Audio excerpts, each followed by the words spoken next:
Broncos are playing host to the Chippewas here on STO. Western Michigan will play in the MAC tournament as the third seed with their first matchup on Thursday, while Central looks to secure the number 9 seed with a victory today. Welcome back to the MAC Halftime Report here on Sports Time Ohio. Thanks for joining us. We'll send you back out to University Arena in just a bit, but let's check in on some more highlights from today. We have number 11 of Florida on the road at Rupp Arena taking on Kentucky. Ryan Harrow on the break finds Archie Goodwin with a wide open dunk for a 4-0 Kentucky lead. Off a steal here, Julius May pump fake, drives to the hoop with a floater over 2 Gator defenders, and Mays with an open 3 to extend Kentucky's lead to 4.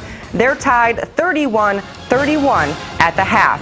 The MAC Halftime Report will continue here on STO as we take a look at some scores around the MAC. That's all coming up next, as well as all the second half action as Western and Central Michigan continue to battle it out live here on Sports Time Ohio.